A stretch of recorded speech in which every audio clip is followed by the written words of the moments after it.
You're watching Going Underground. I'm Afshin Rattansi. Every Monday, Wednesday and Saturday we're bringing you the stories that really matter in the United Kingdom for those of you wishing to question more. Coming up in the show. Basically, in the United States and the United Kingdom, the largest telecommunications companies are effectively providing an integrated spy system on behalf of intelligence agencies. GCHQ may right now be going through all your office emails, but Duncan Campbell of Zircon and Echelon fame says it's the tip of the iceberg.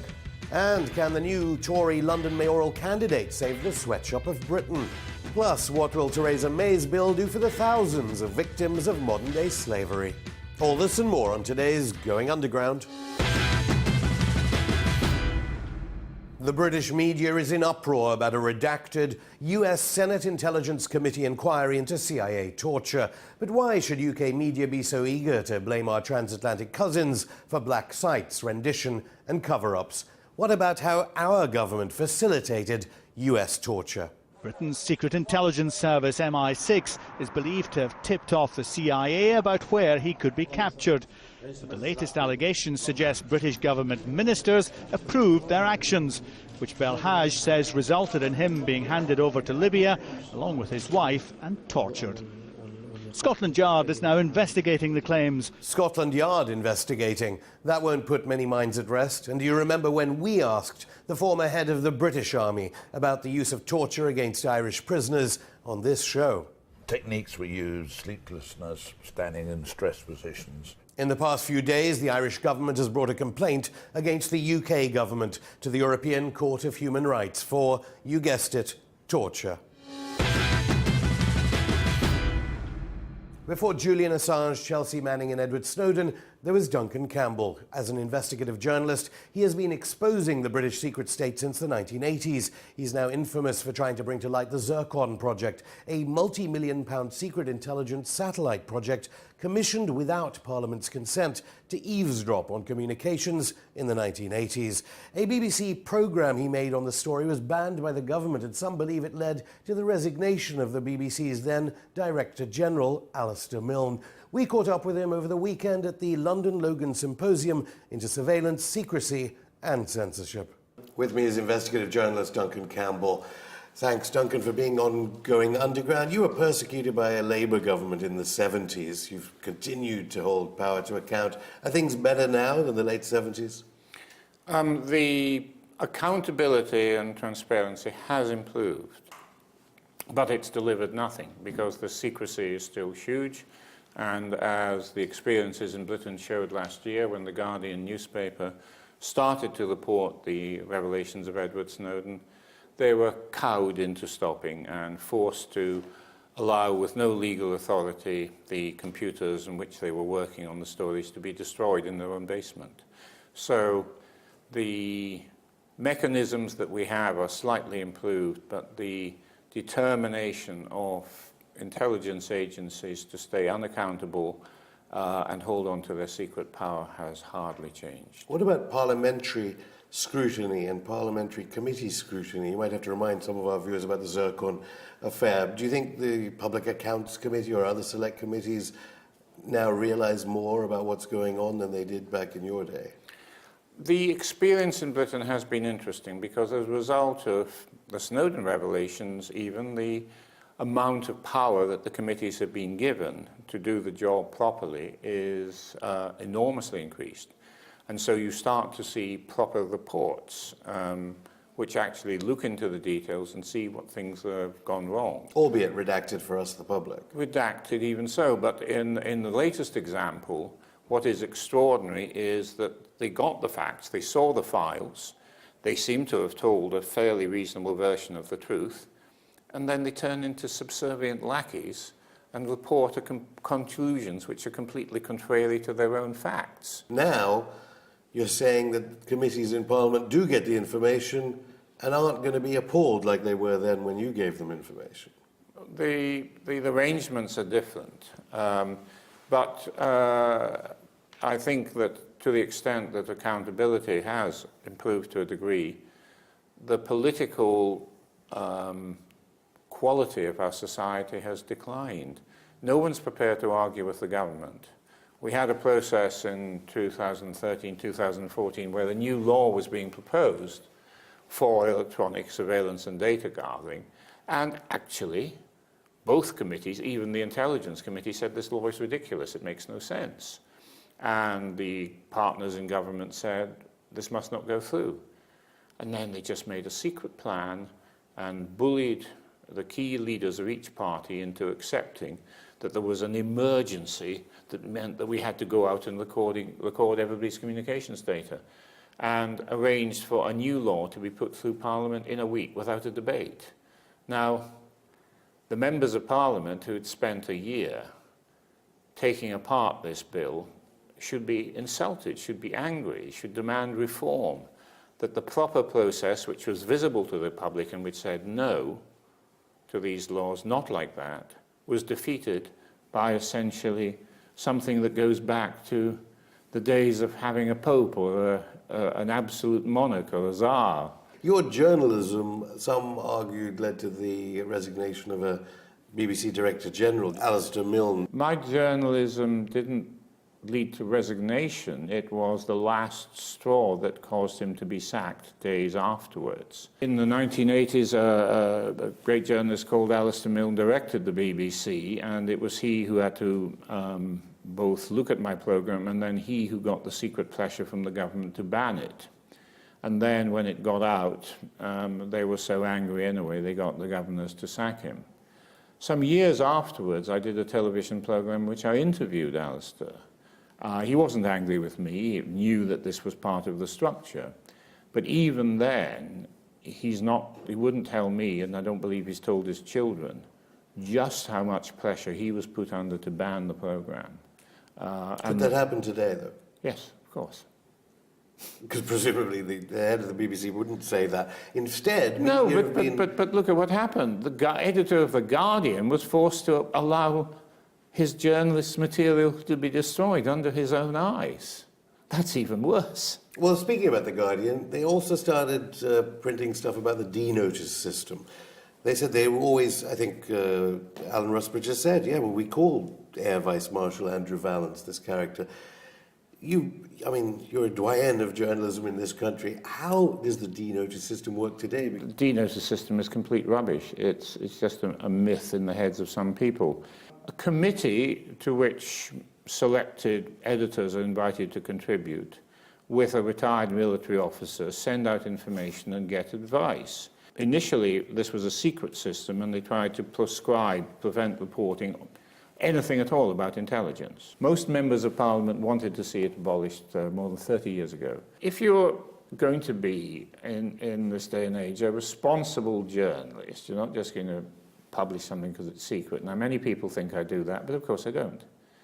And I have no problem, and it's happening right now because I'm involved in the publication of some top-secret material related to Snowden. My policy would be, if there's a significant chance that lives will be at risk, either you don't publish or you give the government notice, not so long as they play it by the same rules, which is that they don't exploit that notice to sabotage your story, put out a dishonest story, or threaten you. But if you say to them responsibly, and I have done it myself, but I wouldn't go through the D-notice committee because I think it's just a foolish thing. Now tell me a little bit about the secrets that you've been publishing recently regarding telecoms companies and the relationship with intelligence. Well, basically in the United States and the United Kingdom, the largest telecommunications companies are effectively providing an integrated spy system on behalf of intelligence agencies. They sell for very large sums of money paid annually. They sell not just their customers' data, but access to everything that passes through for everybody else. They provide facilities for sabotage and tampering the internet, for example, to send malicious software out to selected targets. The companies I'm talking about all have special direct relationships involving people working on each side. They're paid very large sums of money. We're talking about hundreds of millions of dollars. What did you think of Vodafone, I suppose one of the companies that's been in the news a lot lately? What do you think of their response? Vodafone are in a difficult position because they just bought Cable and Wireless.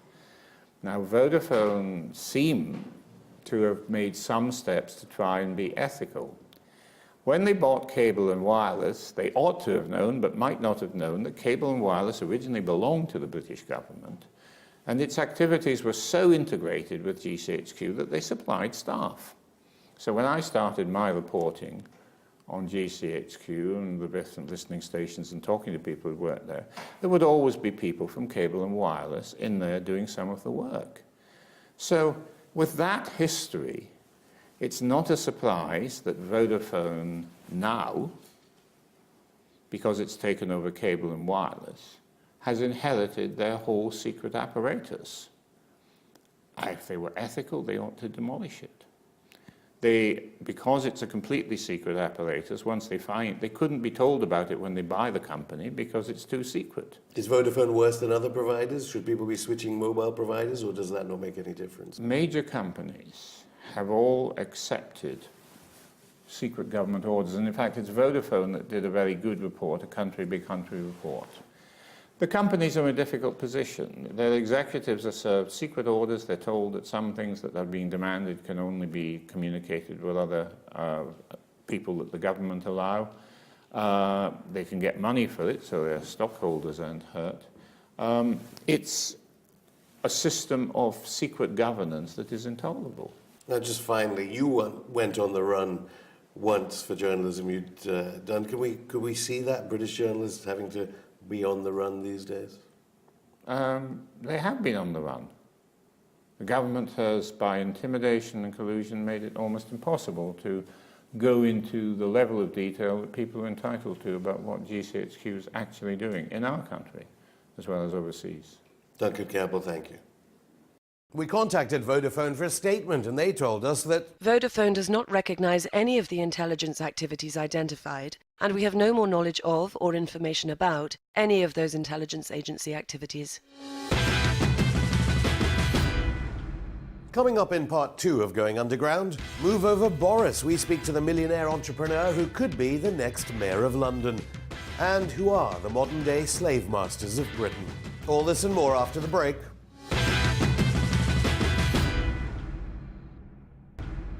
Algerian Prime Minister Abdel Malak Salal is in London for today's UK-Algeria Trade and Investment Conference. Tomorrow he'll meet David Cameron for talks on trade and security, after which details of new partnerships are expected to be announced. The oil-rich North African nation has a 5-year plan to spend £170 billion on improving its infrastructure, and Britain wants to cash in with up to 400 business leaders expected to greet the Algerian delegation. Among the companies planning to sign contracts, pharmaceutical titan AstraZeneca and UK-headquartered oil company Petrofac, both of which have been operating in Algeria for some years. Oil and gas, of course, is the big prize in Algeria, a country where the government put down an Islamist Democratic Party in the 1990s, killing an estimated 150,000 people.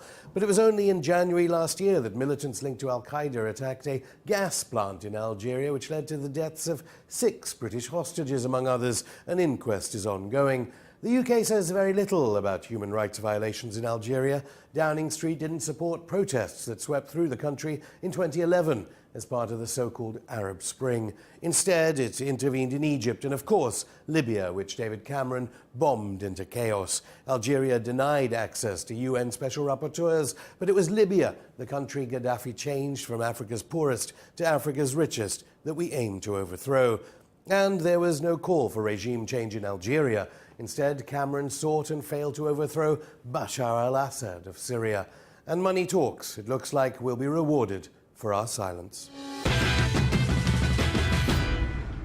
If the newest Tory mayoral candidate is elected, he intends to create an ID card for Londoners, implement a tourist tax for people visiting the city, and devolve greater powers to our capital. He's the first Tory candidate to declare his bid for the 2016 London election since Boris Johnson decided to stand again for Parliament. Ivan Massow, entrepreneur and former chairman of the Institute for Contemporary Arts, joins me now. Ivan, welcome to Going Underground. You said that it was a Scottish referendum that inspired you to go for it. Absolutely. Well, that's the thing that really got my goat, so to speak. But I've been involved in London politics a long time, and of course have been thinking about the role for a long time. And but why the Scottish referendum? Well, because it was all about devolution, and I'm sitting here in London, and London was taking a lot of flack, Westminster was taking a lot of flack, and this idea that somehow everyone in London is rich and swanning around in amazing lives, and at the detriment of the rest of the country. And in this instance, it was Scotland, who, although I understand they have issues that they want to resolve, we do too. This is the sweatshop of the United Kingdom, and most people here can't even afford accommodation and housing, and the cost of living is at the top of people's concerns in London, and travelling together on incredibly packed public transport in the mornings to get to jobs that don't pay any more than anywhere else in the country, but to go to accommodation that is maybe 3 or 4 times as expensive on tubes that are so much more expensive than elsewhere in the world for a capital city. Well, let's get to the sweatshop in more detail in a bit. The ID cards policy. At first people go, we don't want ID cards. is a harsh word, London card. What we're looking to do is introduce some way of giving something back to London in some way that they can sort of benefit from London. If all it did was centralise your Oyster and your Boris bike and your river travel, as a first point of call, so just a simplification of our current system, then that would be great.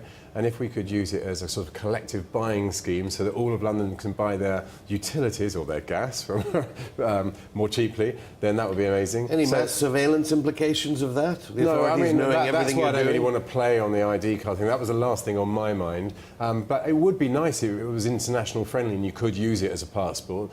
What's interesting about your background, of course, is that you're obviously principled, because you turned to Labour when there was homophobic laws in action under your own party, the Conservative Section 28. Just tell me about that and what you feel about principles. I would like to think that I've been true to my principles the entire way through, and now I've always been a Conservative, and I was trying to convince the Conservative Party that I was a Conservative at the time that I made a defection. So it was a hard thing for me to have to do, but I felt it was the quickest way to drive home to the Conservative Party that they're out of sync with public views on sexuality in this country, and hopefully something that will spread elsewhere. But now it's become mainstream party policy, of course, and it was worth doing. It sounds like a bit cheesy, but principle is almost my biggest obstacle, is almost my biggest problem. For example, I'm really in favour of emigration to the UK, especially in London. I love our migrant workers and the people who come in and decide to make this place their home. And I think London should beef itself up and create the transport system and create the infrastructure and have more places in schools and get on with the job of including all these wonderful people in our country.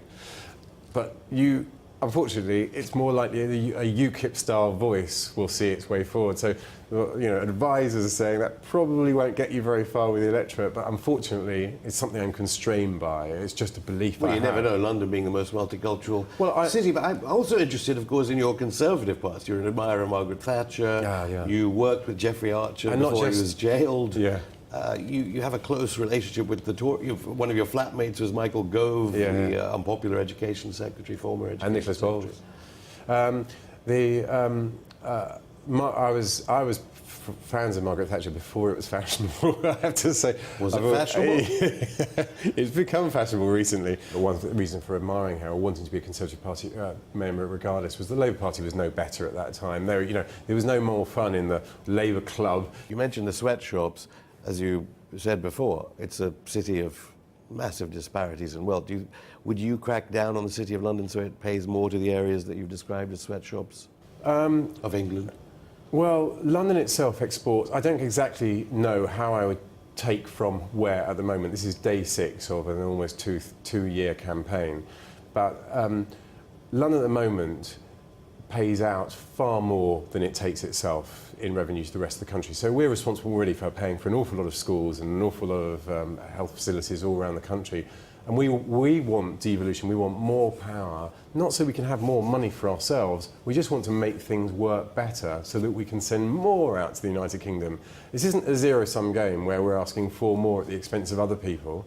We want to do better and to be more comfortable as we travel to work so that we can be more productive and play a better part. It's a bit of a zero-sum game in an age of austerity when the bankers are making that much money and we have boroughs that are the poorest in Europe, in Absolutely. London. No, of course that's got to be tackled. And when you tell people that the poorest 20 boroughs are in London, they can't believe it. They think they're going to be in Wales and things like that. They're not, they're here. So of course that's what we want to address. And that's my whole argument, is that we are actually quite poor and badly off, and we need to address that. But interesting, Boris Johnson hasn't said that much on fire stations in London. I mean, I have a huge number from Knightsbridge to Clerkenwell to Silvertown. They've all closed. Accident and emergency areas in hospitals, they've all closed. Boris hasn't said much about any of these closures, let alone cuts to public transport. Would you, as mayor, say a bit more? Yeah, well, of course. If I can find clever ways of increasing London's revenue without taking from the rest of the country, just by managing our money better, then of course lots of these things can be reinstated. I mean, I'm hoping, because I was one of the people who was very upset about that fire stations closing, of course, because one near me closed. And of course you take an interest, and they do have a contingency. Apparently we're in no more danger. So if there are savings that have been made that are just logical savings, then of course I'll stick by them. I'm not going to spend money just for the sake of spending money, but I would like to see more money spent on the things we need. I think transport's the big one, and housing. Social housing. I found something really interesting last week. In the last 10 years, we've spent £17 billion on affordable housing and £50 billion in London alone on paying people's rent. You know, on housing benefits. And if London was to control the social security benefits, they would have more control over even that element. And also over, the whole kind of building element. And we're able to do the sums a bit better. We actually were able to work it out ourselves. I'm sure we can start to tip the balance. And at the moment, we can't. And it's just about bringing things in-house so that you can see where money's going and where silly mistakes are being made. That's all. Just finally, we had the autumn statement, Osborne planning to maintain the cuts that have already had such an impact on Londoners. How would you be prepared for civil unrest in London? We've seen riots here in the first year or so. How would I be prepared? Yeah, as mayor, what would you say? Boris famously went down there to parts of London with a broom, I think. What would you do if there was civil unrest in London because of the continued austerity? Well, I think I'd kind of follow our great Boris's example and be down there myself. I've just actually, literally walking out into your doors, bumped into Brian Paddock, who was a mayoral candidate for the Liberal Party last time. He's a former Metropolitan Police officer. And one of the key members of my research team acting on policy are actual serving policemen. So, of course, that's kind of high up on my list, and looking at ways we can retain public order. But also, one of the things we're really interested in is how we increase safety or deal with common crime issues that happen to Londoners on a daily basis. Because at the moment, there's a perception that police are too busy doing slightly more glamorous things like terrorism or protecting the Queen or the Prime Minister, running around and there's a relationship between the Metropolitan Police and Scotland Yard that needs to be looked at. It might be that part of devolution is giving back responsibilities to the Home Office and just keeping Metropolitan Police so that we can really get to grips with those issues. Ivan Massow, thank you. Thank you. Women tricked into sex work, the helpless forced into years of domestic servitude, and farm workers made to toil in the fields for nothing. These are not the tales of abuse from centuries ago. This is modern Britain. According to Home Office investigations, there could be more than 10,000 people working in slavery in the UK. The figure of 10,000. The truth is we don't know whether that's the correct figure. It could be fewer, it could be more victims across the UK. What I know is that it's too many and that we want to ensure that we can deal better with this crime, and particularly that we can get tougher on the slave drivers. The House of Lords gathers today to discuss Theresa May's new modern slavery bill. The bill will create new civil orders to prevent slavery, establish an anti-slavery commissioner, and create stronger laws to ensure the protection of victims. But experts such as Anthony Steen, chair of the Human Trafficking Foundation, has come forward to criticise the bill, arguing that it focuses too much on the punishment of traffickers and lacks an effective policy on victim support. So where are the thousands of modern slaves coming from? Many are trafficked from Africa and Eastern Europe, but the National Crime Agency has found that the UK was the third most common country of origin. And who are the modern-day Fagins of forced labour? One of the UK's most respected companies, apparently. John Lewis was found to be at the top of a supply chain forcing victims to work 20 hours a day for 50p an hour. The workers were made to live in squalid, cramped conditions, and they were threatened with violence if they protested. The exploitation was only discovered when one of the victims was able to approach a charity. John Lewis, for their part, told Going Underground, "We require our suppliers to meet our standards of ethical practice, and John Lewis does not tolerate working practices which do not meet these requirements." As to whether the gift-wrapped female presented to Monty the Penguin in John Lewis's Christmas advertisement was trafficked into England against her will, we haven't found out. But we will be monitoring here on Going Underground to see if Theresa May's bill does enough to break the chains of modern slavery in Britain. You can read John Lewis's full statement on the RT website. That's it for today. We're back on Saturday, though, with the newly appointed Shadow Arts Minister, Chris Bryant, who talks to us about parliamentary corruption and what he will do if he's at the Department of Culture, Media and Sport. In the meantime, connect to us via Twitter, Facebook, SoundCloud and email. And don't forget RT UK News with Bill Dodd every weekday evening at 6, 8, 9 and 10. See you on Saturday.